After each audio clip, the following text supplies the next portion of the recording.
Hi guys, before the video starts, I just want to say thank you very much for watching the video, and this is just a side-by-side gameplay and review at the same time. Me and Ian were playing this last night, and we gave a side-by-side review while playing, so we hope you guys enjoy it. We kind of just want to give our concern out for this and whatnot, and see what you think. So leave your comments down below, remember to leave a like. In all honesty, it does feel like the Phantom Pain. It looks like the Phantom Pain, but it does not feel like a Metal Gear game. In my personal opinion, if they were going to develop something like this, they really should have taken it out of the Metal Gear universe. To be honest, it feels like they're just trying to hang on the tailcoats of MGS right now, and it's a tower defense game, to be brutally honest. Like, there is an open world aspect to it, I heard and I read about. Like, there was like a minor open world aspect to it, but we were playing about, we're playing the beta, we're playing the survival mode. The salvage missions where you gather up materials and defend an area and whatever the hell the wormhole diggers do. I'm not too sure about that. That still has me confused. But overall, this game does not feel like it looks like a Metal Gear game, but doesn't feel like it, in my personal opinion. It's a horror game. It's a 4-player co-op, Left 4 Dead styled Metal Gear game. That's my spiel on that. Ian, take it away. Tell me what you think. I agree with what you said. Full disclosure, I'm not as close to the Metal Gear series as you are. So I'm not as personal. I don't want to say that you're offended, but I understand that like you're offended by the fact that this is a Metal Gear title. But I I'm get so the triggered fact that right now. You have no idea. Yeah, sorry, trigger warning. Right? Trigger warning. Yeah, but yeah, I think that it definitely feels like a Metal Gear game. It just doesn't feel like it fits in with the rest of the Metal Gear series, except for maybe like Metal Gear Revengeance. I think it might kind of slide into sort of that category where it's like kind of the one-off. I mean, I get that it's not quite the same, and there's the whole Kojima, divorce aspect to it, and this is the first, post Kojima Metal Gear title. In terms of the gameplay, I agree with you. It's a tower defense. I'm not the biggest fan of that type of game. I'd be curious to see upon full release what the open world campaign or what the open world gameplay looks like. Might be surprised by that. Because there's enough there that it feels very familiar to someone who's played a lot of the Phantom Pain, or really played any of the Phantom Pain. It's the mechanics, the interface, it's all pretty much identical. Yeah. It just it feels like a different idea thrown on top of the Phantom Pain, and the idea behind it just doesn't feel like it's big enough to fill that Phantom Pain kind of world. I can understand where you're coming from on that. Like, I'm a big, as you said, I'm a big MGS fan, a big Kojima fan as well. I'm not offended by this, but with games like that, I've always enjoyed them. Like Metal Gear was always a political espionage game. Like, like as much as ridiculous as it gets, to its core, it's an espionage game. I have no idea where zombies come into this. This whole outer world that we're in right now, I'm just gonna call it the Wormhole World, is mind-boggling to me. Is like, I'm just gonna make a quick reference to the Phantom Pain. Is this how Skullface cleans up all of Snake's messes? Like, do you just dumps them into a wormhole somewhere? Because well, I mean, it could be, and that's the thing. To someone who's not as close to it, and as with you being a much bigger fan, and I have nothing against the series, I'm very fond of it, but I'm not as into it as you are. So from more of a casual Metal Gear fan who's played all of the games but not thoroughly, you're right that they are espionage games, but there is a character, Skullface, and so there is like this suspension of disbelief going into it. And so for me, the whole zombie thing is not as much of a, like a leap of faith, and they don't seem as out of place. But I do understand where bigger fans of the series, or I'll say even as a casual fan, I can tell this is a real hard left for this, for the series. And it does feel like a game unto itself. To be honest, when they did their post Kojima trailer for Metal Gear, it was, in my honest opinion, this was like just near the end where they were leaving. Kojima was leaving Konami. The trailer was rubbish. Like Kojima did every single trailer before they did one, and it was terrible. I just picture you in front of your screen, Craig, with a single tear rolling down your cheek. No, not exactly. I just when I noticed it, it was just I wasn't banging my fist. I just looked at it. It was just like it was so generic, and like the charisma of what Kojima puts in his trailers and stuff like that wasn't there at all. I'm just like, wow, is this the future of Metal Gear?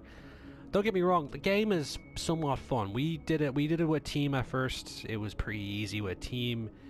The first salvage mission, we all had our different points. A lot of the guys, like 2 guys went for melee, I was ranged, and I sorted out, helping you out during it and stuff like that.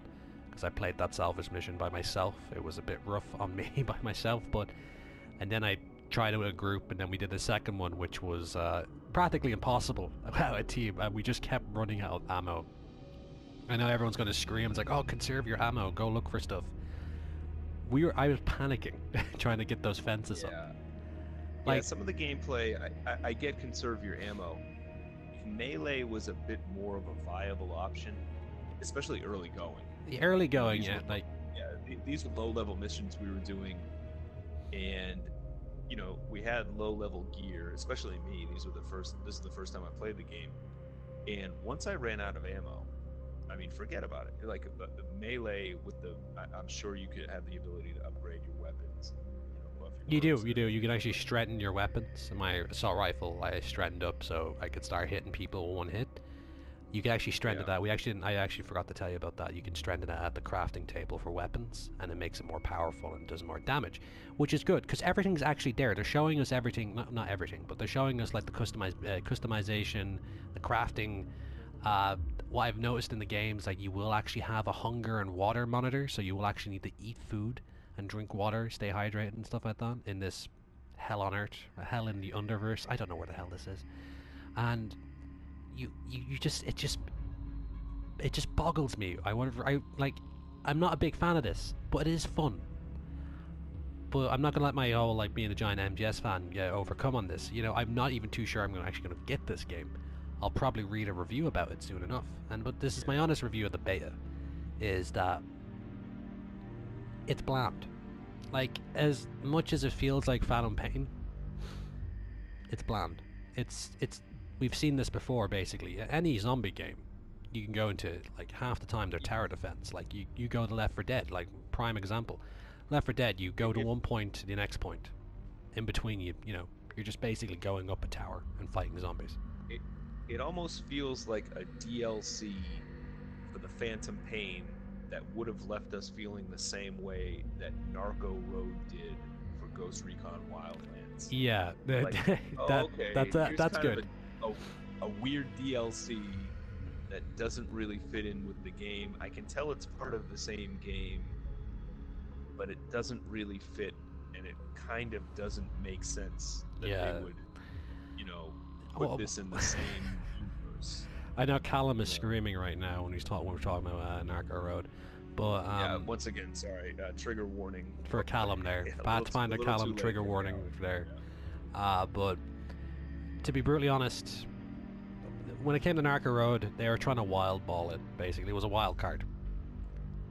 They wanted to bring in more people into the game, which it probably did bring in more people in the game, more casual players, I guess, not unlike us where we do a lot of Milsim and stuff like that.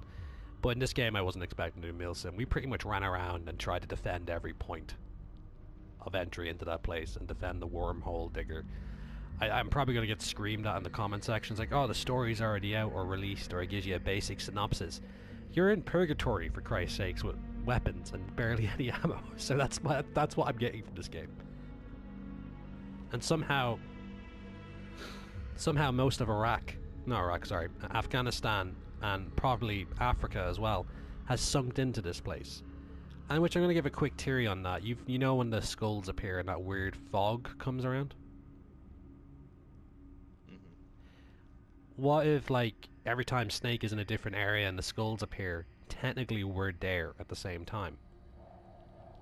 Because it's a mirror world. That's the thing. I'm just gonna think like Kojima for a second. Very mild Kojima, because he's strange like that. And, yeah, that's pretty much it. Like, overall, it's a fun game. It would be a fun game to play with your friends, but not everything is there. They give you the bare bones, basically, how to craft, you know, what the survival, like what the waves are going to be like and stuff like that. There's easy, normal, there's probably even more difficult missions as well. There's an RPG element where you level up your character and select, like, you know, dexterity, vitality, and all that kind of stuff added into it as well. But, you know, it's very, you know, I will admit it's discerning for me as an MGS fan, and this is what one of my favorite game series has turned into. But I'm not going to knock it. Like, you know, I will overall say it's bland. Like, there could be a lot more done with this. It's like, it's basically MGO with smaller maps, smaller wave areas. Let's give it that the benefit of doubt, because I think there's a bigger area and there's actually a story campaign to this as well. It's a separate game. It should have been a DLC. In my honest opinion, I agree with you on that. It should have been a DLC. And yeah, that's pretty much it. Like, you know, this game's, what, 2 years old now? Metal Gear Phantom Pain's 2 years old now. And there's not much difference apart from we can dress aesthetically different now. Craft weapons and ammo, and there's a survival element to it with an RPG mix with tower defense. As you see in the footage, folks, you'll see it. It's probably replaying right now. But yeah, that's pretty much it. That's my 2 cents on that. Like, overall, if we were going to give it a score out of 10, what would you give it? Your honest opinion, a score out of 10. I mean, just based on the beta, I'd give it a 6. 6? That's fair. That's actually, I'll give you that. It's fair. I give it a 5.5 out of 10. Because yeah, little things peeve me off in that game. Like, you know, I'm not complaining about the difficulty in it of that. It was rough. I actually was enjoying the moments of despair when we ran out of ammo and we were just building, like, you know, fences just to keep the zombies away, and then going the hardcore melee fights when we can. We did run around quite a lot, and, you know, it was fun. As like taking the point of view as a casual player, it could be fun for them, and then the hardcore players could have fun rebuilding their, like, otherworld mother base now in the main campaign, and then going on salvage missions with their friends. I'm not too sure if the salvage missions are actually, like, open world. That's it. If guys want to correct me down in the comment section, go ahead. But we're just giving you our opinion. It's just it's not great. Like, in my opinion, it's not great, but it's not bad either. You know what it is? What? It's Metal Gear Stranger Things. Okay, Metal Gear. It's Metal Gear. Yeah, actually, I agree with that. It's Metal Gear. This is all part of, like, Hawkins Laboratories opening up a dimension to the upside down. It's set in the 80s, you know. Yeah, that's a fair analogy. You also that you look like the sheriff as well, with your hat on and the mustache. That's right. That's what I'm going for. Yeah. Except you're wearing shorts and knee pads.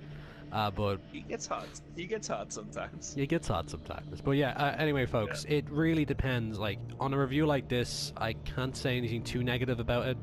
I can't say anything too positive about it. At the end of the day, we want you to look at this video, think about the points we said, and it all comes down to how much you want to spend on the game. As far as I know, it's not going to be over 60 quid. If this game's over 60 quid, I'd probably never buy it. 30 is the max. Probably 25, to be honest, to buy this game. That's my honest opinion on it, folks. That's it. But, yep, you heard it first here, Real Time Commanders, and we will see you next time on RTC. See you guys. Have a good one.